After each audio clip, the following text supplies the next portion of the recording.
So, hello students. Today we are going to complete our second unit of My Greatest Day Olympic Prize, which was written by Jesse Owens. As we have completed our first unit in the first video, so let's complete it next. Anger is the roast enemy of an athlete. Anger is the roast enemy of an athlete. It means the author was or the writer was saying that एक जो गुस्सा होता है वो ना ही बल्कि enemy होता है, वो सबसे बुरा एनिमी होता है एक एथलीट का, एक प्लेयर का जो कॉम्पिटिटर होता है. Read the following unit as the text and find out how Owen suffered for his anger who bailed him out. ये कॉन्टेक्स्ट पढ़िए जो हमारा यूनिट 2 में पढ़ दिया गया है. उससे आप बताइए कि वो कहाँ पे गुस्से हुए थे और उसके लिए कहाँ कहाँ पर सफल हुए थे. तो स्टूडेंट्स, वेरी इंटरेस्टिंग मैनर में अभी हम इसे पढ़ने वाले हैं, एक पूरे अच्छे से पढ़ेंगे. So let's start. An anger athlete is an athlete who will make mistakes. एक गुस्सा प्लेयर और एथलीट एक ऐसा एथलीट होता है, एक प्लेयर होता है जो कि मिस्टेक्स करता रहता है. As any coach will tell you, जैसे कि कोई कोच आपको बताया गया होगा. आई वॉज नो एक्सेप्शन, मैं भी इस बात से सहमत हूँ, मुझे भी कोई अलग वो नहीं है. तो फिर क्या बता रहे हैं. On the first of my 3 qualifying jumps, I lived for several. My first 3 qualifying jumps, in मेरे पहले 3 qualifying jumps में I left for several. I left for several means several inches beyond the takeoff board for a no jump. जैसे कि हमारे games में होता है ना, अगर ये ट्रैक हो गया, जैसे कि वेट थोड़ा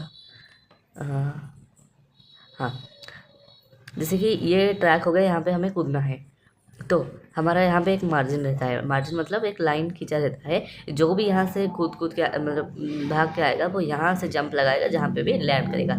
तो उन्होंने क्या किया है ना, यहाँ पे ऑथर बोल रहे हैं वो गुस्से हो गए थे, वो थोड़े गुस्से में थे. तो उन्होंने क्या किया ना, जो उनका जो बोर्ड जंप होता है, मतलब जो बोर्ड होता है, टेकअप बोर्ड होता है, इस लाइन को उन्होंने क्रॉस करके यहाँ से कूदा, जो कि एक नो जंप, मतलब ये डिस्क्वालीफाई माना जाता है. तो फिर क्या होता है देखते हैं. On the second jump I was even, in the second jump I was rose. यहाँ पे ऑथर बोल रहे हैं कि वो जब सेकेंड अटेम्प्ट लेते हैं उनके जंप के लिए, वहाँ पे और भी बुरा कूदते हैं, मतलब इतना भी अच्छा, मतलब बहुत ही बुरा होता है उनका परफॉर्मेंस. फिर did I come 3000 miles for this, did I come 3000 miles. यहाँ से हमें पता चलता है कि ऑथर कितने दूर से आए थे. 3000 माइल्स, 3000 माइल्स दूर से आए थे सिर्फ ये ओलंपिक मैच के लिए. अभी तक हमने जितना पढ़ा है, यहाँ से हमें 3-4 MCQs बन सकते हैं. जैसे कि एक पूछ सकता है कि ऑथर कितने दूर से आए थे, वो होता है 3000 माइल्स होगा. फिर उन्होंने पहले अटेम्प्ट पे क्या गलती की थी, तो उन्होंने टेकअप बोर्ड से पहले ही कूद दिया था, जो कि एक नो जंप था.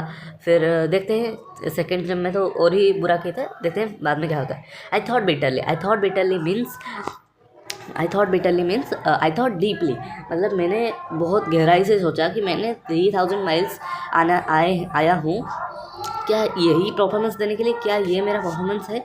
फिर देखते हैं क्या होता है. To fail in the trials, मैं 3000 माइल्स क्रॉस करके आया हूँ, क्या मैं ट्रायल्स में फेल होने के लिए, ये मेरा औकात है. देखते हैं. मैं क्या फुल ऑफ माई सेल्फ, मैं मुझको फूल बना रहा हूँ, मैं मुझे ही धोखा दे रहा हूँ. Walking a few yards from the pit means जहाँ पे जो मतलब ये अगर ट्रैक हो गया जहाँ पे कूदते हैं, तो यहाँ पे बालू गिरा रहता है, तो इसे जो बालू गिरा रहता है इसे पीट कहते हैं. तो वहाँ से थोड़े दूर उन्होंने चल के गए. I kicked disgustedly at the ground. Disgustedly means very deeply. I kicked very deeply at the ground. जैसे अगर हम क्रिकेट हो गया, अगर हम खेल रहे हैं, तो जब बॉल आ रहा है, मार नहीं पाए, आउट हो गए वरना, तो तब हम क्या करते हैं, गुस्से में बैट को मार देते हैं ग्राउंड पे. वैसे ही उन्होंने अपना पैर को ग्राउंड में मार दे. Suddenly I left a hand on my shoulder. फिर सडनली कोई मेरे कंधे में हाथ ला कर डाल दिया, जैसे मुझे लगा. I turn to look into the friendly blue eyes of tall. हाँ, ये सच में कोई आदमी था और जो उनके साइड में खड़ा था, और उन्होंने जब देखा उनको, वो फ्रेंडली ब्लू आइज़ में दोस्ती की भावनाओं से उनको ब्लू आइज़ में उनको देख रहा था, जो एक टॉल जर्मन लॉन्ग जंपर था, जो एक टॉल जर्मन का जो हिटलर के द्वारा रैप करके रखा गया था, जो छिपा के रखा गया था वही लॉन्ग जंपर था। He had easily qualified for the finals, वो तो बहुत इजीली क्वालिफाई कर दिया उसके फाइनल्स के लिए ऑन हिज फर्स्ट अटेम्प्ट। सो एक क्वेश्चन यहाँ से भी अराइज हो सकता है कि फाइनल्स में लेस्लॉन्ग ने कितने अटेम्प्ट में क्वालिफाई किया था। तो फर्स्ट अटेम्प्ट में ही offered me a film handshake means एक लाइक कैजुअल हैंडशेक उसने या दोस्ती की भावनाओं से मुझे अपना हाथ बढ़ाया हैंडशेक के लिए। जैसे वेवेंस आई एम लेस्लॉन्ग, फिर बोलता है जैसे ओवेंस आई एम लेस्लॉन्ग, मैं लेस्लॉन्ग हूँ। उन्होंने ये राइटर को बताया। I don't think we have met, मुझे नहीं लगता हम पहले कहीं भी मिले हैं। स्पोक इंग्लिश वेल, वो अच्छा इंग्लिश भी बोल देता था। तो जर्मन ट्विस्ट टू, मतलब उसके बाद में थोड़े जर्मन ट्विस्ट था, मतलब एसेंट था। जैसे अभी हम अगर उड़ीसा के आदमी उड़िया हिंदी बोलेंगे तो हमारे हिंदी में थोड़ा उड़िया का एसेंट रह जाएगा, वैसे ही वो अच्छा इंग्लिश बोल रहा था पर उसके साथ थोड़ा जर्मन का ट्विस्ट था।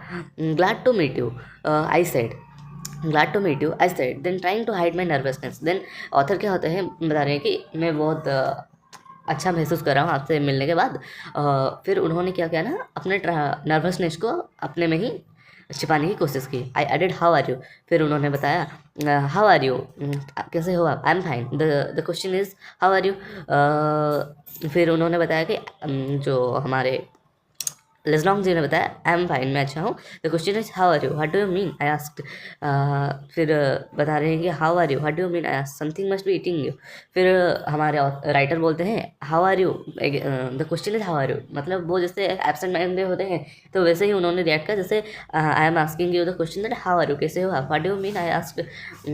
तो आपने क्या समझा, आई आस्क्ड समथिंग। फिर लेस्लॉन्ग बता रहे हैं something must be eating you, कुछ तो चीज़ है आपको अंदर ही अंदर खा रही है, आपको खोखला बना रही है। He said proud the way foreigners are when they have mastered a bit American slangs. तो ये जो लेस्लॉन्ग ने बताया जो सेंटेंस था क्या ना, something must be eating you, ये एक जर्मन अमेरिकन स्लैंग है। तो वो इसे बता के प्राउड फील कर रहा था जैसे फॉरेनर्स मास्टर करके आप अमेरिकन स्लैंग्स में प्राउड फील करते हैं। You should be able to qualify with your eye closed, तुम्हें तो लेस्लॉन्ग बता रहे हैं कि जैसे होते हैं आप तो इस लमसम को क्वालिफाई इजीली जैसे आँख बंद करके भी कर सकते हैं, चुटकी के साथ कर सकते हैं, पर आपका ये क्या हुआ, believe me I know it. फिर जैसे वो बता रहे हैं मुझे पता है। I told him and it felt good to say that someone for the next few minutes he talked together. I did not tell long what was eating. Believe me I know it, मुझे पता है। I told him, मैंने उनको बताया। and it felt good to say that to someone, और ये भी अच्छा है किसको बताना। for the next few minutes we talked together. बाद के कुछ मिनट्स के लिए हमने बात भी किया, पर तब तक क्या I did not tell Long that what was eating me, फिर तब तक मैंने उसको बताया नहीं कि मुझे क्या खा रहा है, क्या सता रही है। But he seem to understand my anger, पर जैसे लग रहा था कि वो समझ रहे हैं मेरे अंदर कुछ एंगर है। एंड ही टूक पेंस टू रिजर्व मी, और वो मेरे पेंस को लेकर रियास्योर मी करना चाहते हैं। रियास्योर मी मतलब मुझे सांत्वना देना चाहते हैं, सॉलेम देना चाहते हैं। Although he had been schooled in Nazi youth movement, पहले से उन्होंने नाजिस का एक स्कूल, यूथ का स्कूल हुआ करता था जहाँ पे अपना रेस की सुपेरियोरिटी और उसके बारे में जैसे बुरे बुरे ही बातें सिखाए जाते थे उस स्कूल में, वैसे भी वहाँ पे वो स्कूल किए थे नाजी यूथ मूवमेंट में। He did not believe in the Aryan supremacy business any more than I did, जैसे मैं मतलब जैसे वेवन सोच रहे थे कि आर्यन सुप्रीमेसी के तहत उनके अंदर जो भी ओपिनियन था, उनके अंदर जो भी पॉइंट ऑफ व्यू था वो लेस्लॉन्ग के अंदर नहीं था। वो पहले से नाजी यूथ मूवमेंट के स्कूल के रहने के बाद भी वो बिलीव नहीं करते थे आर्यन सुप्रीमेसी में, मतलब आर्य के सुप्रीमेसी मतलब उनके डोमिनेंस पर, और वो जो उनका कायदा था उन पर बिलीव नहीं करते थे। We loved over the fact that he really look the part through, फिर उन दोनों ने हंसा बात सुनकर। An inch taller than I, वो 1 इंच टॉलर था मुझसे।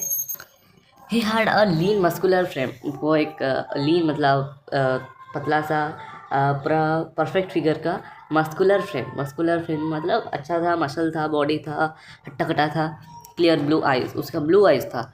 Fair hair and strikingly handsome, वो एक हैंडसम फेस का, ब्लू आइज के आंखों का।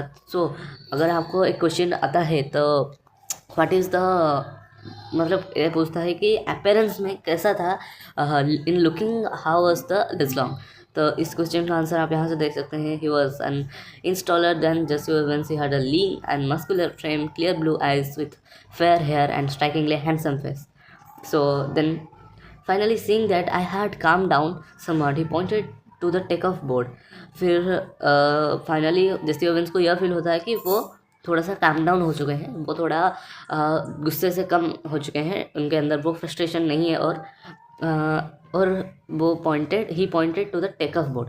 फिर जो लजलॉन्ग होता है पॉइंट टेक ऑफ बोर्ड की तरफ पॉइंटेड करके कुछ बता रहे हैं। लुक, लजलॉन्ग बोल रहे हैं, ही सेड, जेसी ओवन बोल रहे हैं, why don't you draw a line a few inches at the back of the board and aim at making you take off from there. फिर जो हमारे लजलॉन्ग जी हैं वो बता रहे हैं कि तुम क्यों, जो हमारा जैसे यहाँ पे है क्या ट्रैक है, मतलब यहाँ पे हमें कूदना है, तो इससे पहले जो टेक ऑफ का बोर्ड है, अगर यहीं पे है, तुम अगर ये क्रॉस कर दे रहे हो तो तुम इससे पहले क्यों इधर एक लाइन खींच क्यों नहीं लेते, फिर जब आओगे तब यहाँ से जंप करोगे।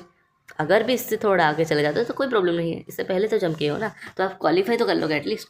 तो you will be sure not to fall, foul भी नहीं होगा, कि तुम्हें तो ये पूरा एश्योर हो जाएगा कि गारंटीड है कि तुम फाउल तो नहीं होगा। And you certainly ought to jump far enough to qualify, और तुम तो इतने अच्छे भी जंप कर देते हो कि क्वालिफाई करने के लिए तो आराम से ही कर लोगे।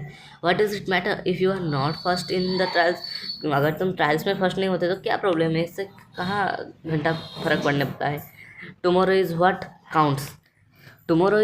काउंट्स में यह बता रहे हैं कि कल जो होगा उससे तो काउंट किया जाएगा, आज के ट्रायल्स में क्या ही है, ये बता के suddenly all the tension seemed to ebb out of my body as a truth of what.